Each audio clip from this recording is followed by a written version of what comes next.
they get up there and make all these promises and pretend like they're gonna be able to do something? Excellent, excellent. The question for those of you that are listening there, she talked about the president's responsibility. He takes an oath of office too to uphold the Constitution. He is not to write laws. He is to administer the laws given to him by the legislature.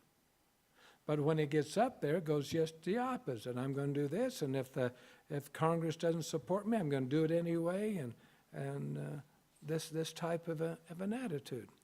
It comes about because of what we have done to the Constitution as a people. The reason that we're desiring to restore the Constitution is we believe a couple of things. One, that the Constitution was pretty good to start with. Two, it's been broken.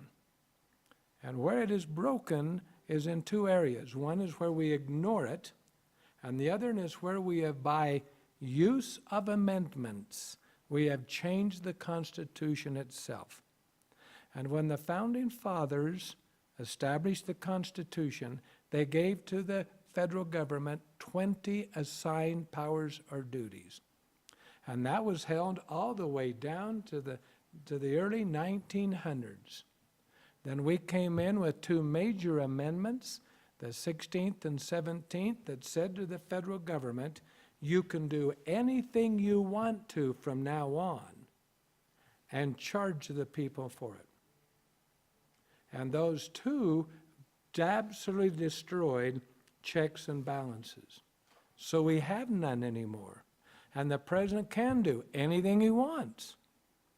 And they can just run away with it as long as they feel it's good for the country, and they will stand up at the press conference and say, I believe this is good for the country, and therefore we're going to be sending troops into this one. I feel it's good for the country, we're going to be doing this. And what's interesting, it's now constitutional, because every amendment to the Constitution changes the original. And the last one preempts everything in front of it pertaining to that issue. So when they passed the amendment on being able to tax us directly, that's kind of where that started? Yes, when they decided that, the question is when they really got their foot in the door when they started taxing the people directly. That's yes, that was the 16th Amendment, 1913. See, for 102 years they've been into that. Then when they said now to take away the check and balance, we'll pass the 17th, and we no longer have the democracy checking the republic and the republic checking the democracy, and it leaves the people with absolutely no protection. And then what's interesting is that we said to the people running for office, if you bribe the people with your money, you'll go to jail. But if you bribe them with somebody else's money, you'll get reelected. And so in order for them to come into our cities and states and say, reelect me, they've got to show all the money they're bringing into the state. They can't spend it directly, so they had to set up bureaus and agencies. So they set up bureau and agencies now, over 700 of them, and assigned them to the executive branch to run them. But all those bureaus and agencies were set up by the legislature, House and the Senate, and then assigned to the president to follow. That's why I said about Obamacare. I said to one of the senators, why are you calling it that? I said, he admitted he didn't even read it. He wasn't the one that made it up. Obamacare came through the House and the Senate and then went to him for his signature.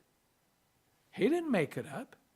Why don't you call it, instead of Obamacare, why don't you call it Congressional We Don't Care?